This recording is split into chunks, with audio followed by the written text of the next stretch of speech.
আসসালামু আলাইকুম। বাংলা সংবাদে সবাইকে স্বাগত জানাচ্ছি। আমি চিন্তিয়া হক। শুরুতেই সংবাদ শিরোনাম।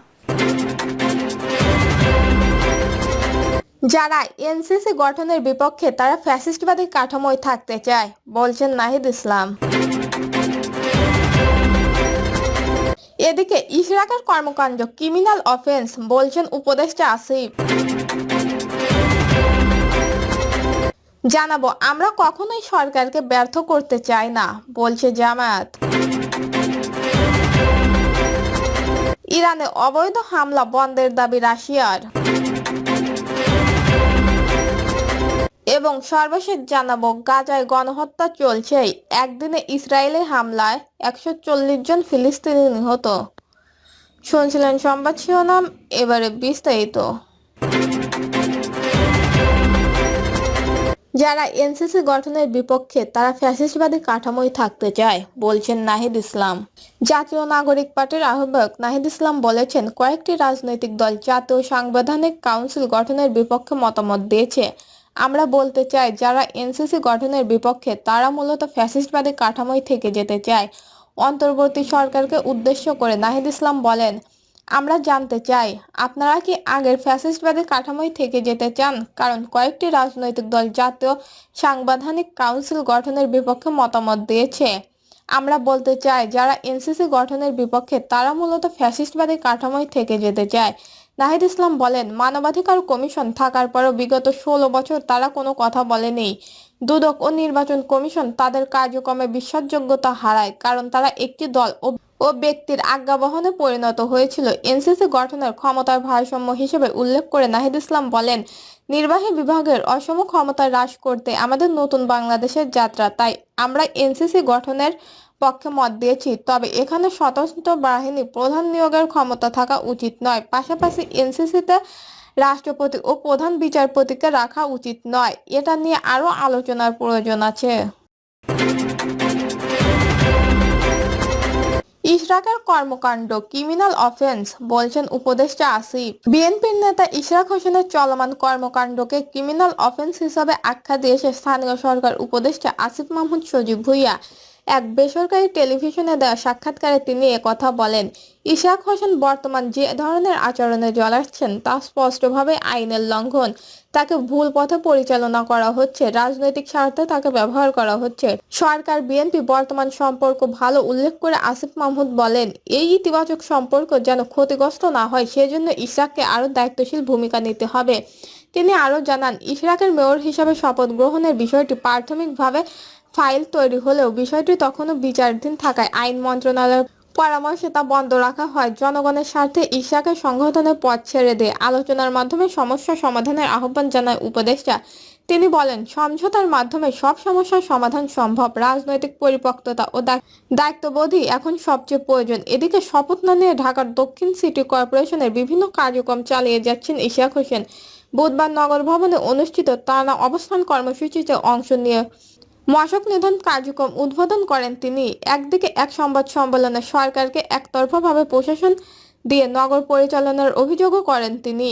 ইশরাকের ভাষ্য, আমরা আন্দোলনের মাধ্যমে নাগরিকের জরুরি সেবা চালু রেখেছি, অথচ আমাদের কার্যক্রম বাধাগ্রস্ত করতে নানা কৌশল নেওয়া হচ্ছে। তিনি আরো বলেন, জনগণের ভোটে নির্বাচিত প্রতিনিধিদের উপেক্ষা করে প্রশাসনিক পদক্ষেপ নেওয়া আদালতের নির্দেশনা অবমাননার শামিল।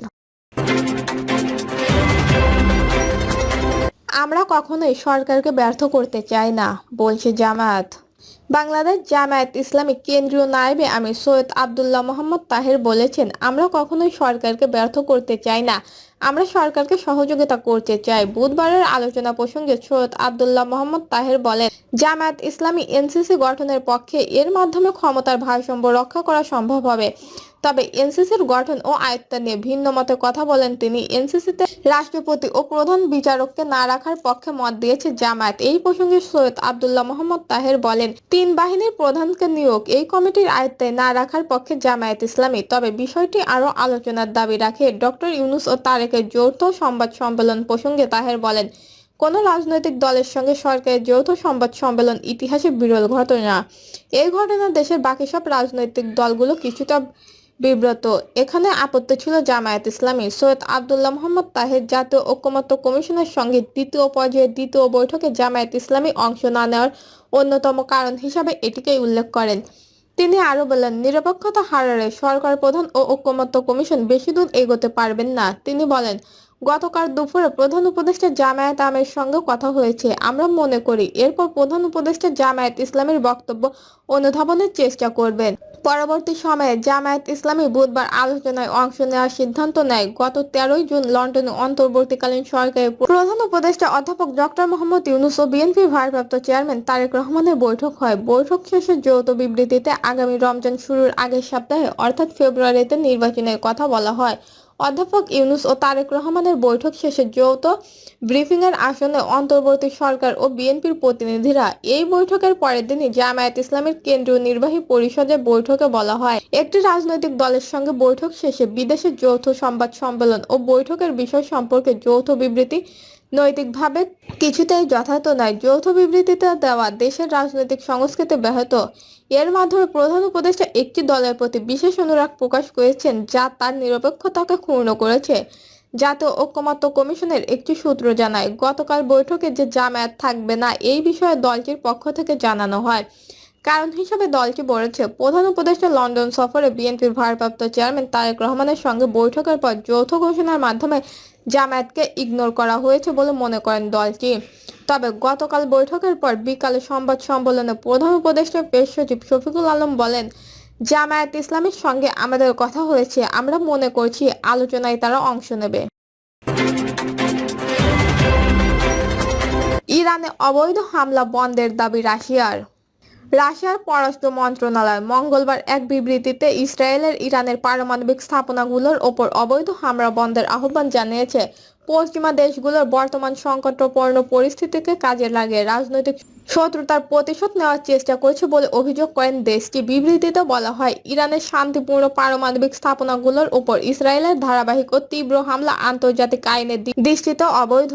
এইসব হামলায় আন্তর্জাতিক নিরাপত্তার জন্য গুরুতর হুমকি তৈরি করবে এবং বিশ্বের এমন এক পারমাণবিক বিপর্যয়ের দিকে ঠেলে দিচ্ছে যার প্রভাব ইসরায়েল সহ পুরো বিশ্বেই পড়বে। রাশিয়া আরো বলেন, আমরা ইসরায়েলের নেতৃত্বের প্রতি আহ্বান জানাচ্ছি, আইএই এর তত্ত্বাবধানে থাকা পারমাণবিক স্থাপনাগুলোর ওপর তাৎক্ষণিকভাবে এ হামলা বন্ধ করুন। বিবৃতিতে কিছু পশ্চিমা দেশ সুযোগ সন্ধানী আলোচনা করছেন বলে অভিযোগ করা হয়, তবে নির্দিষ্ট কোনো দেশের নাম উল্লেখ করা হয়নি।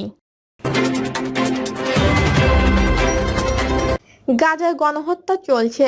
একদিনে ইসরায়েলি হামলায় 140 ফিলিস্তিনি নিহত।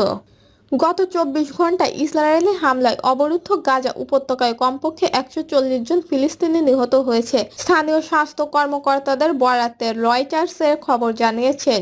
গাজার কিছু ফিলিস্তিনি বলেছেন, ইরান ও ইসরায়েলের মধ্যে যুদ্ধে মনোযোগ অন্যদিকে সরে যাওয়ায় তাদের দুর্দশা আরও বেড়েছে। গাজার স্বাস্থ্য মন্ত্রণালয় জানিয়েছে, গত একদিনে নিহত হয়েছে 140 জনের মধ্যে কমপক্ষে 40 জন আজ বুধবার সকালে ইসরায়েলের গুলি ও বিমান হামলার ফলে মারা গেছে। সাহায্য চাইতে আসা ফিলিস্তিনিদের প্রায় প্রতিদিনই হত্যা করা হচ্ছে। চিকিৎসকরা জানিয়েছেন, মাগাজি শরণার্থী শিবির জৈতুনপাড়া ও গাজার মধ্য ও উত্তরাঞ্চলে অবস্থিত গাজা শহরের বাড়িতে পৃথক বিমান হামলার কমপক্ষে 21 জন নিহত হয়েছেন এবং দক্ষিণ গাজার খান ইউনিসের একটি শিবিরে বিমান হামলায় আরও 5 জন নিহত হন।